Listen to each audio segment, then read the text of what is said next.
Radio V. Radio in TV. Radio in TV.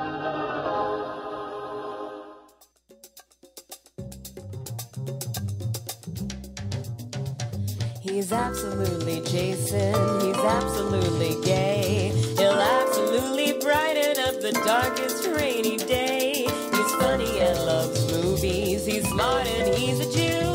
He's an actor and an activist and wants to hear from you. Hey everybody, welcome to Absolutely Jason Stuart with my guest and friend, Alison Arngrim from Little House on the Prairie. Who is probably, God, we have known each other literally 30 years. At least. That's what's kind of terrifying. We met Was I 21? It may be more than 30. We met at the Laugh Factory Right. when you were doing stand-up. Yes. And I just thought you were the sweetest, nicest gal that I'd ever met. And you had this beautiful, long, blowing, blonde hair. So much hair, yes.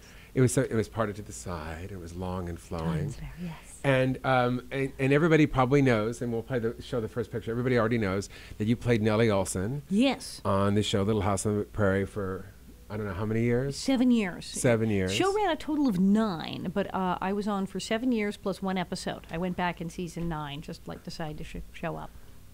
They just asked you back. It's so weird. Normally, you leave a show in the 7th year. I mean, we didn't know the damn thing was going to go that long, but it went 9 years. Little House, a new beginning, because everybody left in the 7th year. So it ran to 7 years, and normally you leave in the 7th year. You're done. You're done. They don't. Hollywood didn't say, "Gee, would you feel like coming back?" 9th season.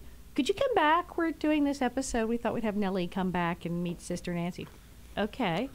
And they It was great, though. Probably yes, it was fun. awesome. Yes, I got to see everyone. And you're really, really good friends with Melissa Gilbert. I am. We all got together just last week. We were all in New York Yeah. for the Little House cast reunion. It's cast reunion year. It's the 40th anniversary of Little House on the Prairie. God, The from the day 74. 74. Dear God. So it's out on And there was a Blu-ray. big show. It's- There's a picture to show. Oh, you did show it. There's this great picture of all of you together that he Yes. just showed. My shocking orange dress. I love it. We tried to get a really great picture of it, but for some reason it wouldn't work. I don't know. The picture that your publicist said, it didn't. I don't know. It didn't do whatever it's supposed to do. Oh, when it's okay. supposed to There's do it. crap all over my Facebook. You can just go to that, I guess. Oh, there it is. Look. There we are, and there I am. That's the there I am. There in your beautiful orange dress. Smirk and be a Nelly What up is that? top. What is with that hairdo for Melissa? The Ruth Gordon in Harold and Maude Yeah. look. Yeah, I don't know. She's on this braid kick. I mean, she has fabulous. If she let it down, do you know how like it would She's be like so all, glamorous looking. It would be all wavy and like down to her ass if she let it But down. tell me who all the What? people are. That's, of yes. course, the Now, mom. up right in the middle, you have Melissa Gilbert, who's like, I'm going to wear black and wear my hair up like She a looks old like Russian, a lesbian art teacher. Russian like she's like my Auntie Brabazon. No, she has gorgeous hair. She decided she wanted to do a braid thing as homage to Laura, but she didn't quite have the nerve to come out in the Pippi Longstocking and Laura Ingalls Bright, so she put them on her head. That is Karen Grassley, who She played looks Mom. terrific. She looks absolutely amazing. Looks like Helen Mirren. And if you think about the fact that I was 12 when the show started, and she was a grown-up in her 30s, like doing the math, oh my God, that She's woman. got to be in her 70s, right? Yes, it's she looks stunning. fabulous. Stunning. That is Melissa Sue Anderson, who Next. great legs, right? Who, although We'll talk about her. Great grief on the show. She was so nice. I was like, "Who are you, and what have you done with Melissa Sue Anderson?" She was sickeningly nice all day. It was shocking. That darling thing there, that's Rachel. That is little It's Rachel. one of the Greenberg. twins. That's half of Baby Carrie. Yes, Robin and Rachel. That's, Where's the other one? She didn't make it, but it's cool. Rachel had a blast. She was like, "Oh my God, I'm on the Today Show," and then right behind her is Michael Landon Jr. in the glasses. Who did there. he play? He was actually on the show, just like a filler kid, but he's now a director, and he's kind of doing the Michael Landon thing. He's doing all these things where it's like love comes softly and everything is heart or hope or love. It's all very sweet. He makes these great movies. The cute guy with the dark hair, that's Matt Laberto, the adorable little Albert. That's me, giving bitch face. Course. And that is Almanzo, Dean Butler, Laura's hubby on the show, the big blonde. So you and Melissa Sue, you've talked about it in your book, and you've talked about it. She was Yeah. not exactly the nicest person to you. It was like Heather's or Mean Girls on the Prairie. It was like you took a bunch of teenage girls, and we had the stage mothers and the managers and the agents and all the bullshit and the pressure. And so she just It was decided just silly kid stuff. we were teenagers, and it was high school, and high school does not change even if you're on a series. Right. And so she was Queen Bee, homecoming queen. But I am shocked to say I spent a whole day with her in New York City. I was riding around. If anyone had said 40 years from now you will be riding around in a van, it was like being a flash mob. We were in a van, and we would go from interview to interview, and like, everybody out of the car, and like jump out of the car with umbrellas in the pouring rain in New York, do an interview, and then everybody back in the van. And she was nice. She told jokes. She was funny. She was charming. I was in shock. But don't you love that when people are able to change and move on? Oh my God! I love yes. that. So did you guys? She was wearing fishnet stockings. That was the first thing. We arrived in the lobby. I said, "My God, are you wearing fishnets?" Because she was kind of like uptight, and here she was like mini skirt and fishnets, and like all hot and like hilarious. And she wrote a book too, right? She did. She wrote. Well, it's kind of funny because she played the blind chick, and she wrote a book called "The Way I See It." Well, that's great. So she was making fun of it. So she's talking about she's going to start spending some time in New York because she'd like just totally flown off to Canada and wasn't talking to anybody. So I think she's like, I don't know, late bloomer coming out of her shell. Decided, what the hell? We're all like 50 freaking years old. What are we doing here? Yeah, well, I think that's lovely. I mean, it's great, and it's great that she acknowledged it, and you guys were able to move on and have fun and just laugh about it. Yeah, she was adorable. Now, Melissa was touring in a musical version and playing the mother, right? Melissa Gilbert did Little House on the Prairie the musical, and she was Ma, so she like sang and danced as her own mother, which was kind of freaky. Had to like sing to this girl who was dressed as her, but it was awesome. It was, it's like, oh my God, Little House on the Prairie in a musical. It was like gay squared. It was just so incredibly awesome, and it was packed. I saw it a couple of times. I saw it in like the workshop in Minnesota. I saw it in up in Sacramento, and people could not get enough. I don't know why they didn't just take it to Broadway or LA, because why didn't they? I don't know. See, this is the thing I said about Little House just recently. Little House is the people's show. When we were on it, nobody in the industry got it. They were all fussing over all these other shows. We didn't get Emmys. Everybody, the critics were all about the other shows. But everybody outside of LA, New York, was watching Little House on the Prairie. It wasn't an Emmy show. It was a people show. It was a people show. And it still is. And this musical, it toured the whole country, and it was absolutely packed to the bloody rafters every night and got standing ovations. Wow. But people in New York were like, I don't know. Oh, please. Who goes to Broadway tourists? They got the frickin' Little Mermaid and Mary Poppins. What, they can't have Little House on the Prairie? Oh, for God's sakes. Well, maybe they will. I really wish they would. Are they fighting for it, or? No, they're not. Like I said, they don't. It's just done. Don't get it. So who played you? Marvelous girl. Just this little Broadway-like girl with with the belter voice. And each time she came on stage, her pink dress was slightly pinker. And they had the costumes. They just kept changing it, so it was pinker and pinker till by the last scene she was like this. She was like flaming Pepto-Bismol pink by the end of the show. And she was marvelous. She was a marvelous girl. And she was probably thrilled to meet you. Oh yes. It was like I hereby pass the mantle. I bequeath Nellydom to you. Well, I want to play a clip. It's clip number 2, and this is probably one of my favorite scenes on the show. This was I don't know if you guys knew this at the time, but it's the homage. Yes. To you tell it. It's Whatever Happened to Baby Jane, or it's Jane's Revenge, but it's actually.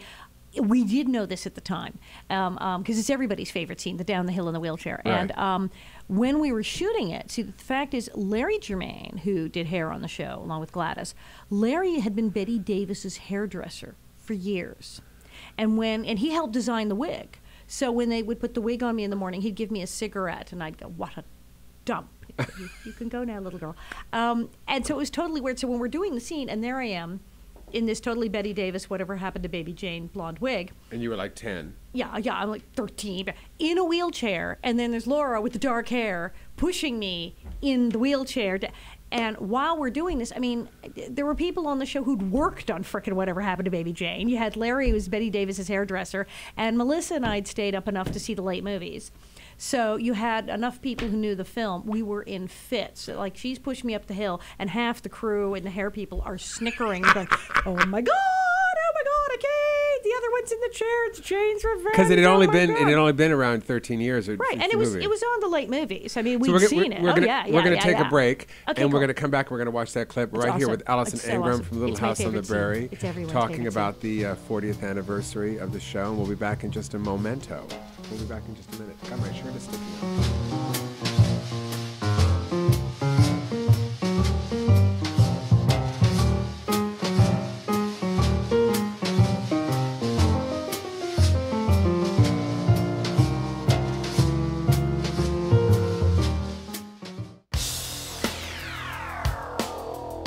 We are live. This is happening now. That's The Lonely Wild, and they're in studio. And we are here with, hello. Hey! Oh, we got a maximum capacity. I don't know if there's a fire hazard going on right now. Yeah, joined by the West Coast Celine Dion. Yeah. Alex Johnson. Oh my I God. just want to hear you sing all night. This voice. That's so nice. Well, thank you. Yeah, new regime. It's called Exhibit A. It's the latest release. The magic of radio. It's crazy.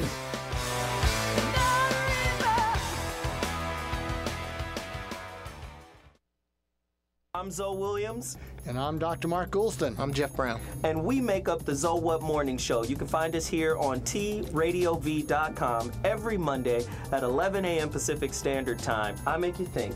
He makes you laugh, and if I get a chance, I'll help you change. Or make you cry with his attempts at humor. Radio in TV. Can you relate? We'll make it happen. Look at you. What you doing? Were you mumbling to yourself? Hey, back there mumbling. To them. To them. Andy D on T-Radio V. Bing, bang, bing, boom, right? Yeah. Andy D on T-Radio V. Bobbity, bibbity, bobbity, boo. Andy D on T-Radio V. The Andy Dick Show, Wednesdays from 4 to 6 p.m. on T-Radio V. Wow! But we'll do it. We'll do it better when the show actually starts. Yeah, no. Hey guys, I'm Pilar Lastra. And I'm Joey Heim. Be sure that you catch our new show, Sports List. Every Wednesday at 11 a.m. right here on T-Radio V. What are we going to talk about? This is where you talk about why it's called Sports List. Because well, look at everybody us. who loves sports is going to be tuning in to watch you talk sports topless. Well, I think topless. I don't mind doing that. Will you do it? Sports Lust. Every Wednesday, right? At 11 a.m. T-Radio V is radio. Made for TV? Come on, work with me. There we go. TV, radio. In TV.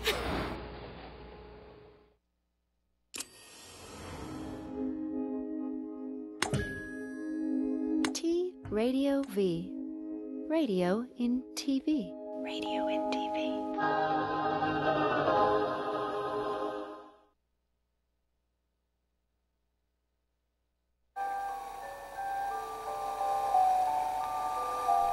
Here we are back, watching the famous Baby Jane scene. God, you're so young, you two. Look at her. How old was she? She's just about 11 there. And you're 13. 12, 13? I'm 13. So I fell off my skateboard that year. Come in. Cute. Hi, Laura. Hi, Nellie. What you been doing? Taking care of the store for Mother. I just saw your mom.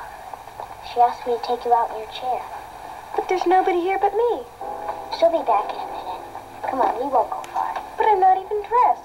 You look fine. You sure it's all right? Would I lie to you, Nellie? And she's so sweet in that scene. How much fun it must have been to be in the Old West. It was so crazy because out in Simi, Simi you Valley. still can't get your cell phones to work out at the location now, and we didn't have them then. And then sure, if you got a dressing room, you couldn't run the generators all day, and you got no signal. If you had a radio, you got nothing. So there's no radio, TV, cell phone, So nothing. you air were just Little conditioning. House on the Prairie. That's it. And here she goes, You went to the pushing you. 1800s and you stayed there all You never day. thought Little Pumpkin was just... Look at that. How cute is she? Looks like a Holly Hobbie doll with the little dress and the bonnet, doesn't she? It must feel The little Holly It's Hobbie very, doll. it's the Empire waist, very Barbra Streisand. So cute, so cute. I haven't been able to go anywhere. It's like someone told her, sit Not down. with your homework It's and like, mine. have a seat.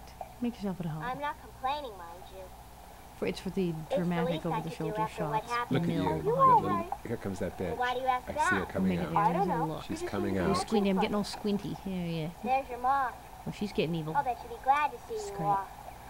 Catherine McGregor, Mrs. Olson, still alive. Still alive.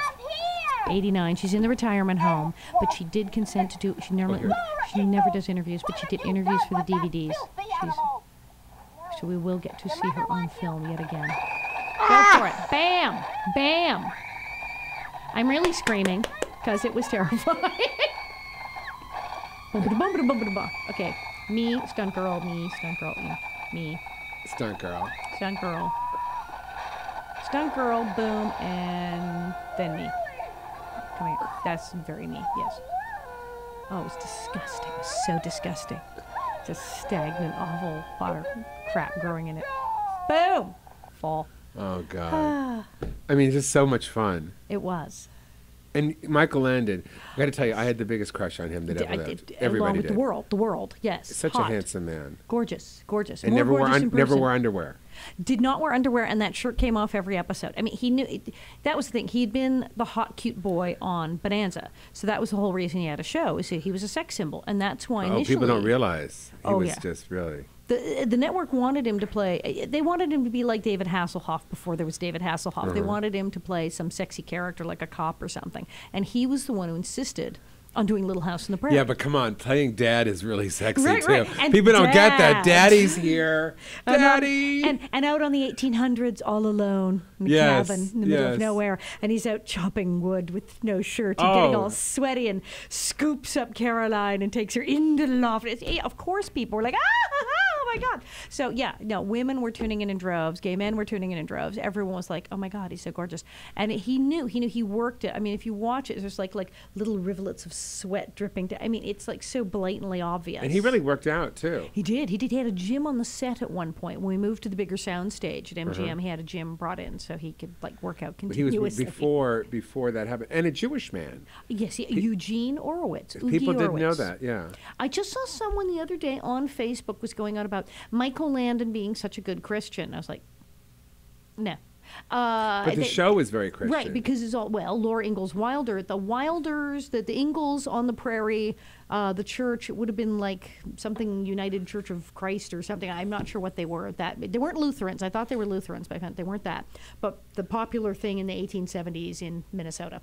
And most people thought that Michael, who watched the show, was, it's a Christian show. But we had especially everything. with the Heaven show after that, too. Right, and then he's high with heaven, then he's an angel, for God's sake. Yes. So people are like, he did. And I said, well, yes, they had the values, but he was a nice Jewish man. He's such a nice Christian man. Which is really fascinating. Because he was Eugene Maurice Orowitz. Now, your husband on the show was the lovely Steve Tracy. Another great Jew. We have so much connection. It's interesting because Steve Tracy was a friend of mine. We were in Harvey Lex's comedy. Harvey Lembeck's awesome. I did Harvey Lembeck's for a couple of years. Comedy workshop. Greatest workshop. Very funny guy. Yes. And he played your husband on the show. Wonderful, wonderful And he was one of the first people that we all knew that succumbed to AIDS. He went very public with his diagnosis. Yeah. Rock Hudson had died, but it was like literally like deathbed confession thing. 84, right? And then Liberace was still saying, I don't have AIDS, I don't have AIDS. I'm on the watermelon diet. So people didn't go public. There were famous people where people said, I know they have AIDS, but you never had a famous person say, I have AIDS. And you certainly didn't have someone who was on a show like Little House on the Prairie. So here was Steve, who started to get really sick, I guess, 84, 85. And then in early 86, he went public. And he went on television. He gave interviews to the papers and said, yes, I'm Steve Tracy. I was Percival on Little House on the Prairie. I'm gay. I'm gay, and I have AIDS. And he went and I was on one of the most biggest family shows. And then exactly. Did he... I don't remember the chronology of it, but did he leave the show, or how did that? Because the show had ended in he was recurring. 83, and he was recurring. I left in the 7th year, which was like, he called me. It's like, oh, fine, so what? I'm out of a job. But it's like, there you go. You marry somebody on TV. What do you do?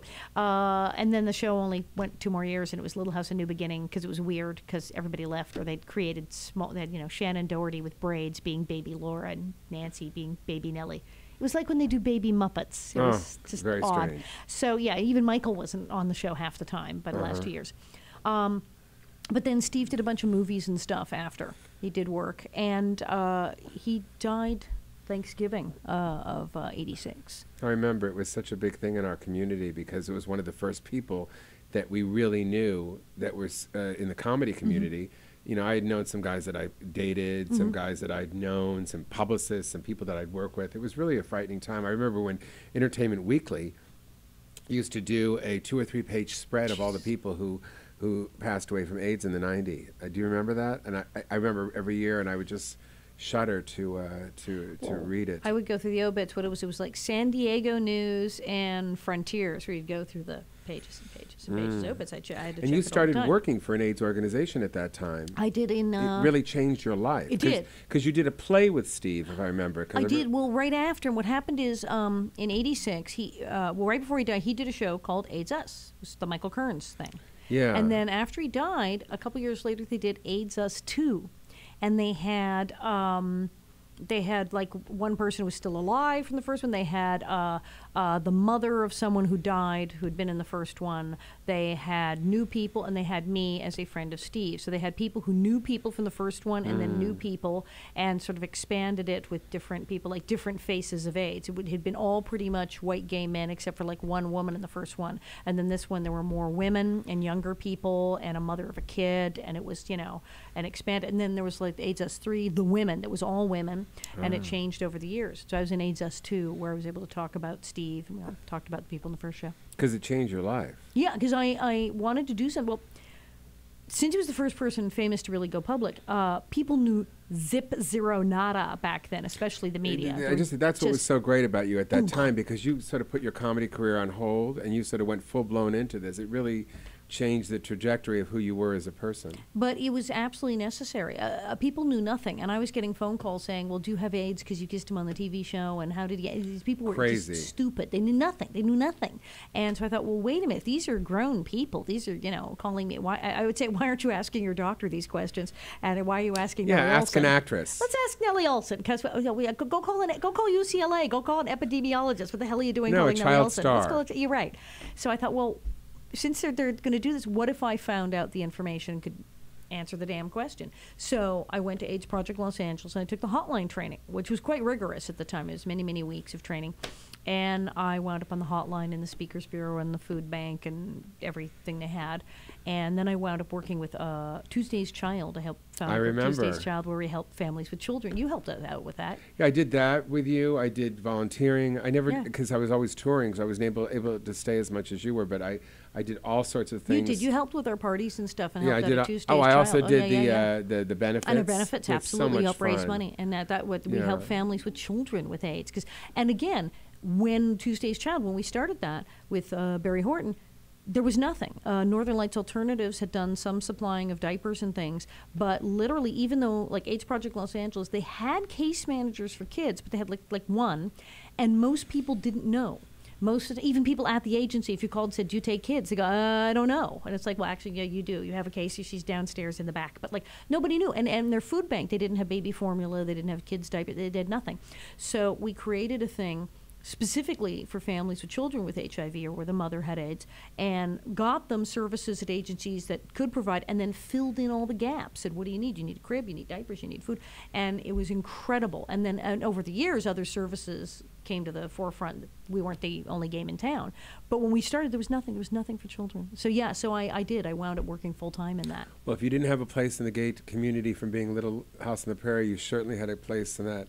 And it's just, when I start to think about it, it just, it totally wrecks me of what that period was like. It was terrifying. I lost so many people. I always said AIDS was killing my babysitters, all the people I grew up with. It was just decimating. All the people you work with, people you hung with. Mm-hmm. It was a frightening time for all of us. And I think it changed who we were. It did. I mean, it slashed through the industry. It slashed through the I remember meeting people from the whole architectural industry and architects. And everything. And I was going, so wait, and they said, you don't understand. It's killing this many architects. And I said, so? He said, it's killing young architects. I said, okay, when people talk about a school of architecture, Roman, federal, if they're all dead, that whole school of architecture doesn't happen historically. Well, I think we have. We're going to take a break, and we're going to come back here with Alison Arngrim on Absolutely Jason Stuart. We'll be back in just a moment. Okay.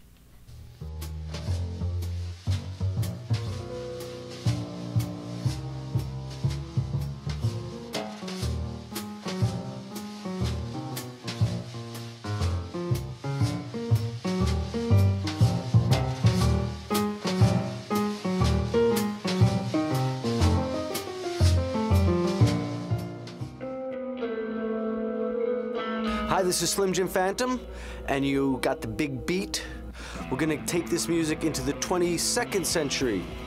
We deal exclusively in rockabilly music. Elvis Presley, Jerry Lee Lewis, Carl Perkins, Chuck Berry, Little Richard, Richie Valens, Wanda Jackson, Janice Martin, the Everly Brothers, Johnny Cash, and everybody else. Thank you so much for supporting the big beat here on T Radio V.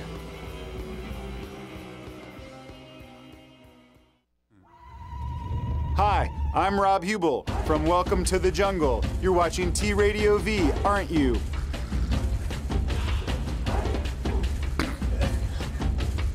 Radio on TV.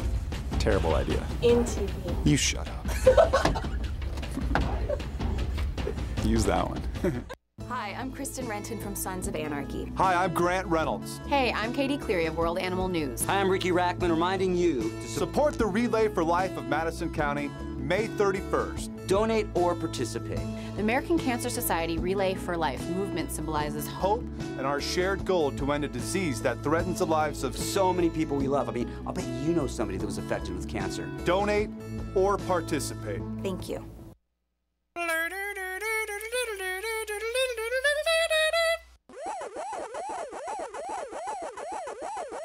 Let's Get Digital, Wednesday, 6 p.m. on T-Radio V LA.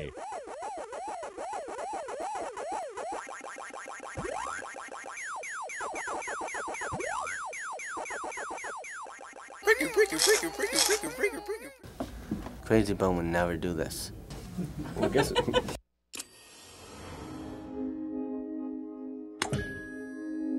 T-Radio V. Radio in TV. Radio in TV.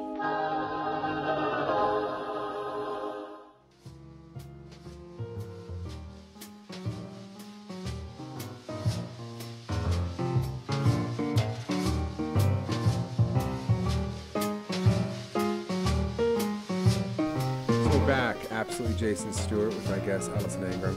That was a picture of you in the TV movie Wyatt Earp. I Married Wyatt Earp, starring Marie Osmond. How crazy was that? It was the most surreal. Because you went from Little House to that. I did. They called it. Oh, we have a TV movie for you, big movie of the week. NBC went, great. What is it? I Married Wyatt Earp.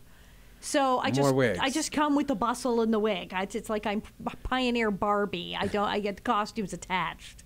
But it was fun. I spent 3 weeks in the desert with Marie Osmond. What was she like? Actually, marvelous, funny woman. She was hilariously funny. Did not take herself seriously. Also very much in charge. She was producing the thing, so she'd chosen the hair people. She did a series of TV movies. Chose the director and the hair people, and was just brilliant, just a marvelous.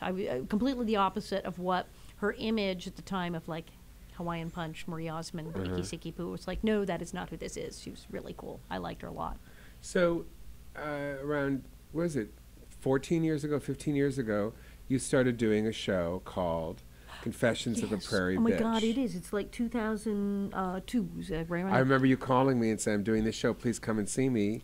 I'm afraid no one will come. I remember you saying that. Like, no one's going to come to me. Yeah, and you started doing this show with clips, and it was so funny, and you started making fun of your image. It started with, because in 2002 I went to New York, and can you believe, I had never played New York. I'm doing stand-up how long, and I'd never done a show in New York. And a lot of LA comics that don't play New York, because New York, it's tougher. Wrong. So the New York fun. Audiences are so much fun. They get the jokes faster. It's just, they're there. It's a different mindset, and it's apparently better for me. I mean, I walked on stage, it was like, boom. But what I also did is I went in, I was playing Club Fez, and I hadn't done New York before. And Which was a gay bar there, right? Yeah, it was this marvelous club, like in the, it's theater. gone now. And now I'm doing Laurie Beachman. But I'm always in the same area in June in New York. Well, first let everybody know, because we're talking about your show, which is still playing, yes. which has evolved and evolved yes. and evolved. And if I you've seen it tinker. before, it changes all the time. Yes, we add things. And you've been doing, and it's called Confessions of a Prairie Bitch. And you have a website, which is? You can actually now just go to bonnetheads.com, because if you love the show and you're a bonnet head, you can go to bonnetheads.com and read endless, as you said, endless scrolling. But indeed, she's my got this schedule is up there. She's got old-fashioned website that you scroll. It's from the 1800s. My website is from the 1800s, but it's cute. It's cute. It's adorable. I'm also on Facebook. You can find me on Facebook. You can find me Twitter. It's at Arngrim. Facebook, I'm Alison Arngrim. So I'm kind of everywhere. Yeah. You can get on the Nelly newsletter. And if you newsletter. can't spell her name and you forget, just go to jasonstewart.com, Stuart, and I will send you over to her. No problem. But it's awesome the show, because I started in New York, and I said I have to do something different. Because when I wouldn't address it, wouldn't talk about the show, just I'm just gonna get up and do a set. Right, because I remember I remember when you started doing comedy, people said, "Who is she?" And basically you had no place to come from. You had no place, because your whole childhood was that show. Right, and it's all in their your heads. identity was right. that show. If I talk about anything the first 10 minutes they're all staring at me going, so, are you Nellie Olson from Little House on the Prairie, and was that a wig? And I realized that I would talk about whatever, and I say, where is this not going anywhere? And then as soon as I talk to the audience, I go, were you Nellie Olson, was that a wig? I went, Jesus Christ. So finally I did a show where I go, yes, I was a bitch, and do people have any idea the shit I've had to put up with? And yes, it was a wig, damn it, and Michael, and they went bananas. So I just opened with, yes, I know this is in your heads, and let's just go there. And they went crazy. And then I could talk about whatever the hell I wanted. And we had clips, and then we added the clips and pictures. That was the fabulous Sue Hamilton who saw the show. I love Sue Hamilton. And she said, could this have video? I said, oh, it could very much have video. She said, well, let's go over to the Renberg. And then it turned into this extravaganza. The Renberg is the big Lily Tom and Jane Wagner Theater at the Gay and Lesbian Center. And that's where we first did it in L.A. And I was like, oh, nobody's going to come to see. They went bananas. It was packed. It was packed, and people went crazy. So I had hit a fun. nerve. I had found that, like on the golf ball. And I found the sweet spot. I have a clip from the show. You have a clip? In 1 second. And Greg is saying 1 second, and he's looking at with his glasses, looking sexy and going, fuck. So he'll go just when we show the clip, but and it's evolved. And what's really interesting about it is you've gone to France with it. Yes, because for some weird, crazy thing, I am the Hoff. I am the Hoff of France. I am David Hasselhoff in Germany. I am the Hoff in France. Which is so bizarre. And you did a movie there. I did a movie there. Well, Little House is weirdly revered all over the world. I'm getting mail now from Slovakia, South Africa, and China. It's just bananas, and it's hugely popular. And they're obsessed in France. La Petite Maison. Well, are we all sneezing? Excuse me, you can't sneeze at your job, but here, let's show the clip. Let's show the clip. Little House. I'm sorry, the solo show. Oh, yes, this is adorable. This is my pinstripe suit. I love this suit. All right. Tonight we're going to answer some questions. Starting with the most pressing question, why am I such a bitch? You want to know why I'm a bitch? I'll tell you why I'm a bitch. Do you have any idea the shit I have had to put up with? Do you know what it means to be Nellie Olson? It means that somebody, somewhere, at least once a day, has called me a bitch to my face every day since I was 11 years old.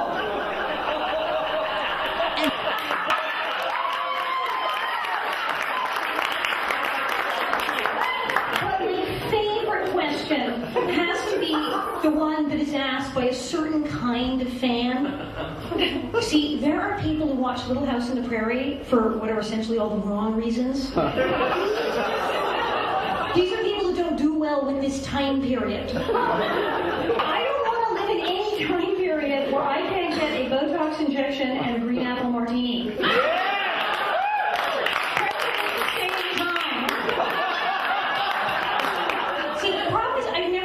Anyone famous. I have like this whole list of famous people I refuse to sleep with. It's weird. No, the only time I have sex with anyone from TV is if I masturbate. I've never had sex with anybody famous, and it's because I only get hit on by horrible celebrities. It's only awful people like Hervé Villechaize. It's true. Well, Grizzly Adams. Yeah, Dan Haggerty. I got cornered by Dan Haggerty, Grizzly Adams, by the punch bowl at Brenda Vaccaro's Christmas party. It's like a bad 80s acid flashback. The problem I have is the raising Gayland. I say these things I shouldn't say. And you can see that show by going to your Bonnet Heads website. Yes, and I'm going to be in New York. I think the next gig in this country is in New York at the Laurie Beachman Theater on June 13th and 14th. Wow. We had that lovely time in New York. I was in New York and you were in New York at the same time. Yes. By Doug We went to the park. We had a great day. We did. It was just so. It was in the summer. It was the spring, and it was just so beautiful. Have you done Maine? Have you done that place in Algonquin, Maine? I haven't. I'm doing Jonathan's. Oh, I'm doing the Admiral's Inn right after I do the Beachman one. I'm going to do like the 20th, 21st. They had offered, but I'm doing a show with Suzanne Westenhofer. I think. I love Suzanne Westenhofer. Yeah, so I'm doing a show together with her at Jonathan's, which is just around the block. So we can hang out. Yes. We'll be in the same neighborhood at some point. point. I don't know. I'm doing it in October though. Oh, I'm June and August. Yeah. Up in Maine, yes. Yeah, and I haven't been yet, so it's beautiful. They're telling me it's gorgeous. You will love it. Oh. You will love it. Yours is in the gay bar. Mine is in a little theater that's above a restaurant. Okay. And it's really gorgeous. I mean, I don't think it would matter where you were. They'd all come. It doesn't matter where the hell I am. You know, the money and what you could get, I would guess. So you've done this, and then you took the show and you wrote a book about it. I did. I wrote a book. And everyone said you got to write a book, and I'd sort of been writing a book my whole life. I've been taking notes, for the entire 50 years. And then I said, okay, I'm going to do this book, and I'd started to write the long version stories, the real chapters, and then, as fate would have it, a literary agent happened to come to my show in New York. And it wasn't like I invited him or tracked him down or something. As my father said, you invited him? No, he did a showcase. No, somebody else invited him. I know. He said, a literary agent just fell in through the front door, bought a ticket to your show. I said, yes. And he contacted me and said, so is there a book to go with this show? I said, yes, there is. And I sent him the chapters, and next thing I knew, I had to deal with HarperCollins, and I wound up on the New York Times bestseller list. I also made the French bestseller list. I was number 15 on the French bestseller list. Insane. Not bad for an American.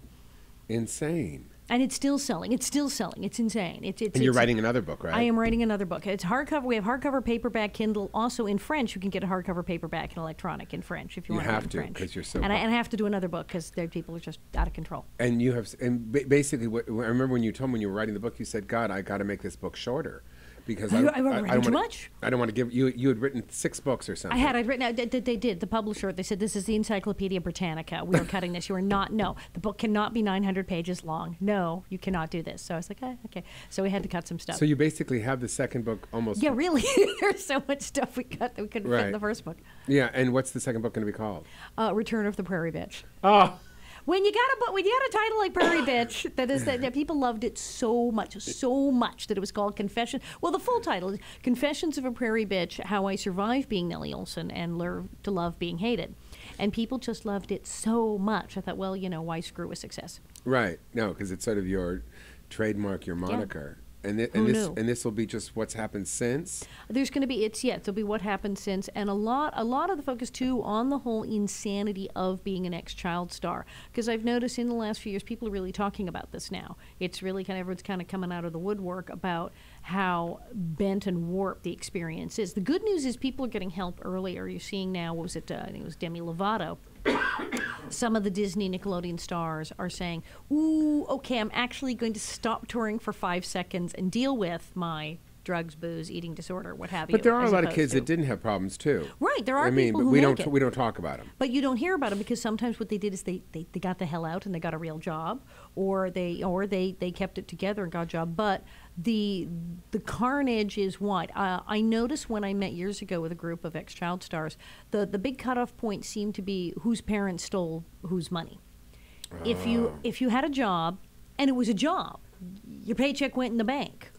You kept the money. You took the money, went to school or bought a house or whatever, but you got the money. You went to work, you got paid, and you got the money. Yes, your parents or your manager agent got something, but you got paid, and you had something to show for it when you turned 18. These people tended to be, right. Okay.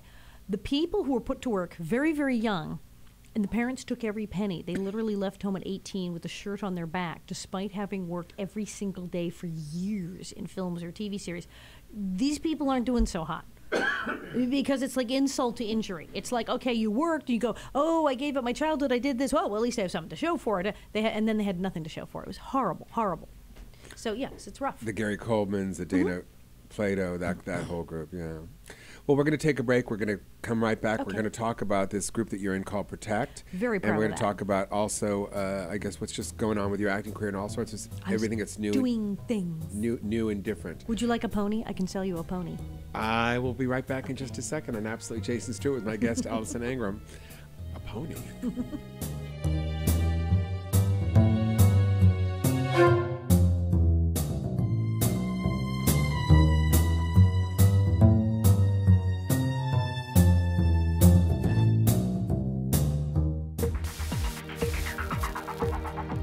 Engaging interviews with intriguing public figures. Informed analysis of the week's most important news. The world's best bands. Movies! Langdon Nation, saving the world one dirty joke at a time. Saturdays from 1 to 3, exclusively on T Radio V. Oh my God, I'm only gay for pay. Hi, everyone.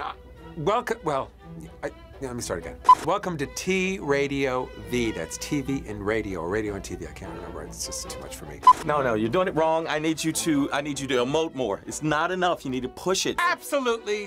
Jason Stuart. And I was on his show. I'm Shang, but he's fantastic. But the thing is, he's so cute. It just upsets me that he's straight. I still got a lot of urban in me. And I'm a little Jewish, so I sounded like, oh yeah. You didn't say, hey, he has a nice Shayna put him. Yeah. Don't be a schmeckle. It upsets you that you're straight? No, it doesn't upset me. I'm straight. Don't make me laugh, man. I'm not. Don't touch me inappropriately. Okay, I'm sorry. Did I touch you inappropriately? Yes, there's gonna be definitely lawsuits.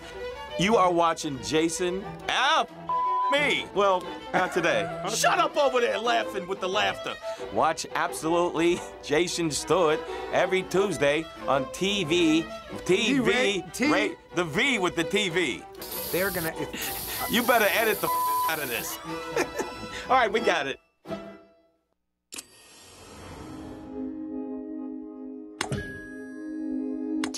Radio V. Radio in TV. Radio in TV.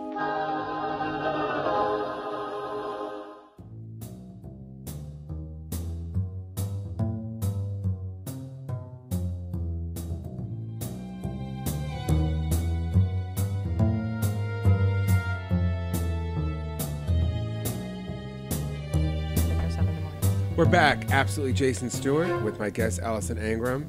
So, for those who are listening or just tuned in, please know that you can go to bonnetheads.com. Mm-hmm. You're going to be touring. You're starting off in New York in June. You're going to Algonquin. Mm-hmm. And where else are you going to be? Technically, I'm starting in France. Because, again, I am the Hoff. They love me in France. La Petite Maison dans la Prairie is so popular in France, and they're just obsessed with We got to tweet this all over France. They're just cuckoo. They're just cuckoo for it. If you're walking with several French people in a park and you pass a little meadow with flowers, one of them will start running, fall down, and scream, "I am baby Carrie."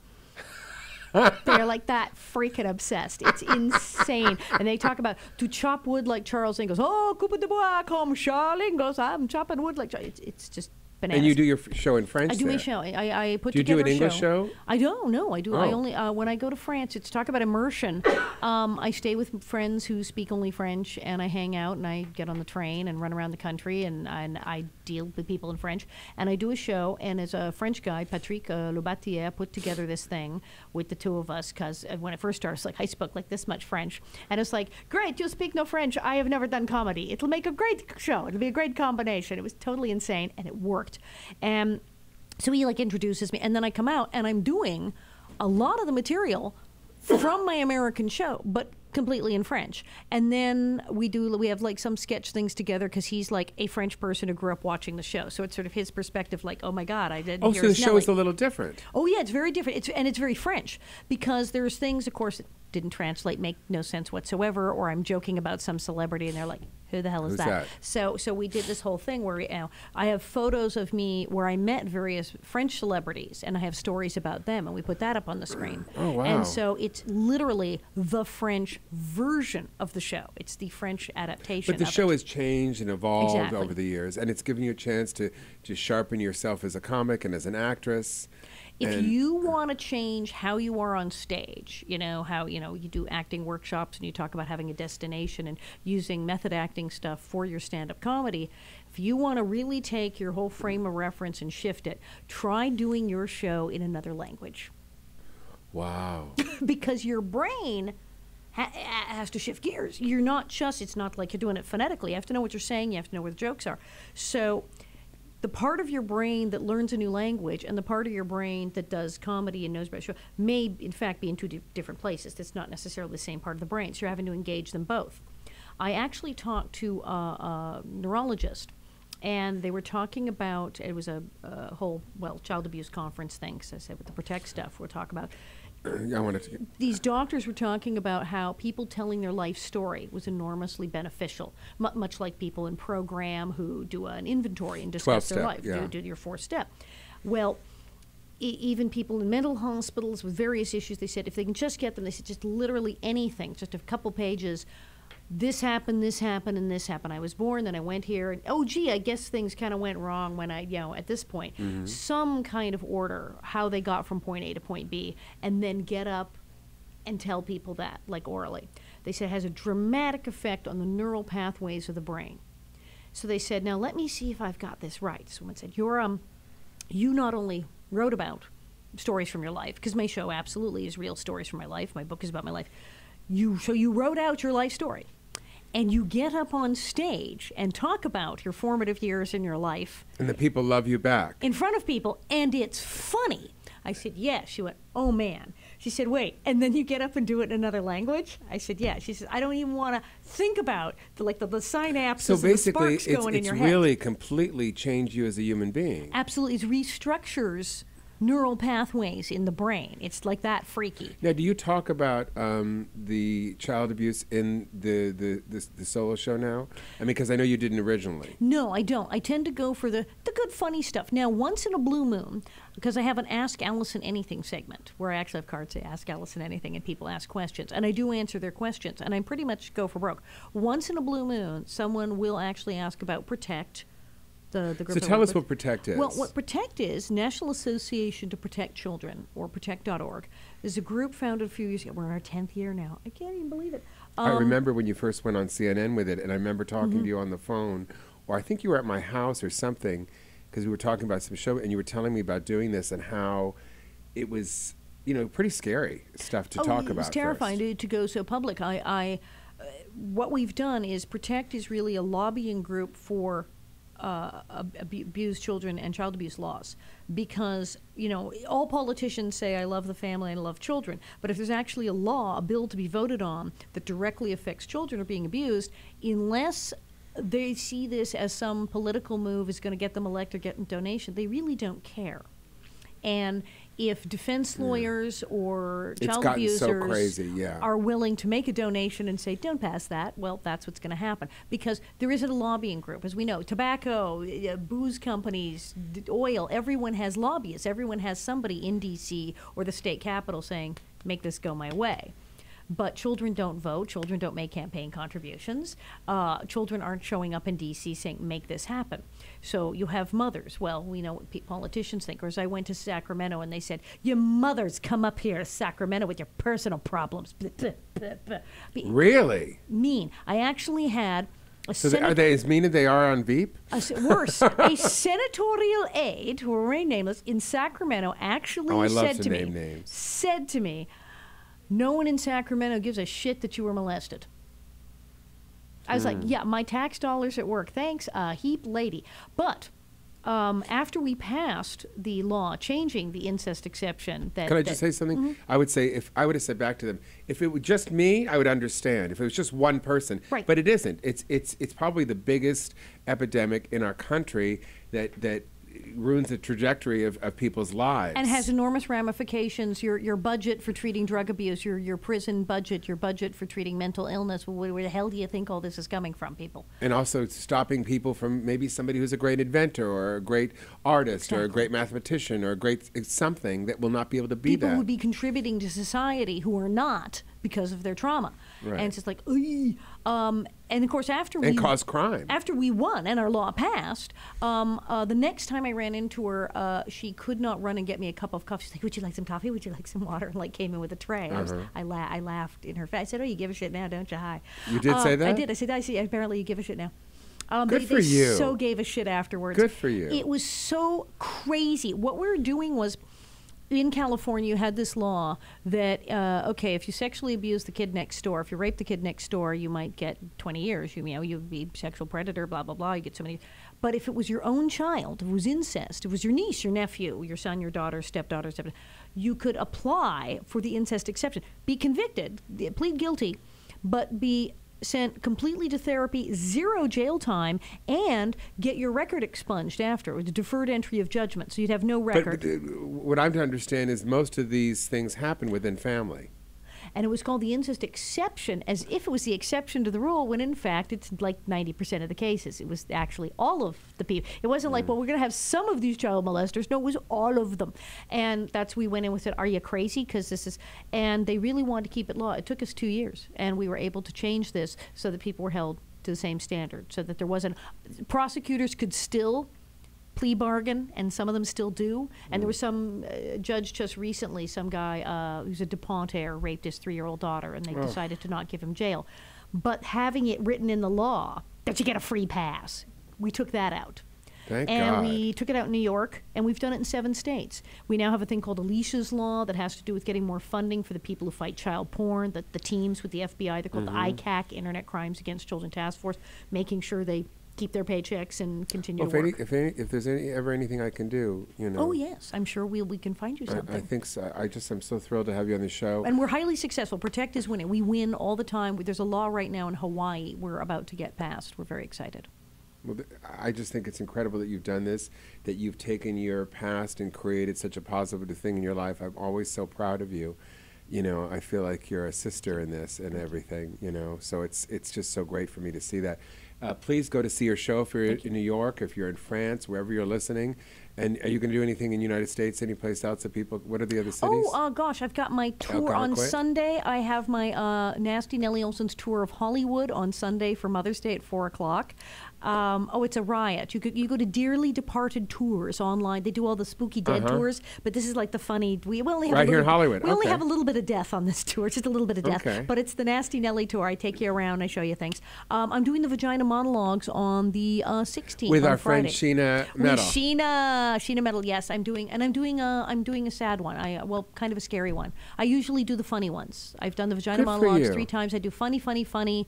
I did funny kind of. This one's going to be a little rough.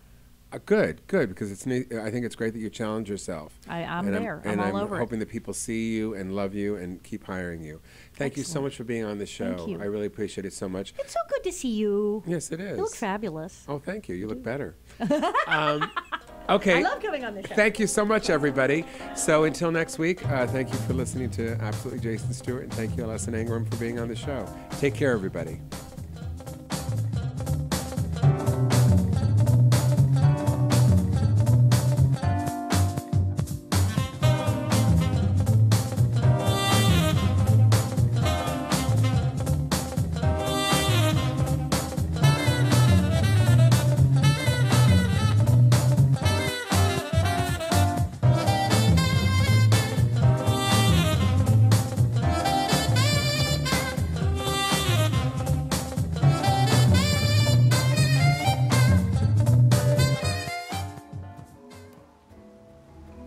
You are watching T Radio V.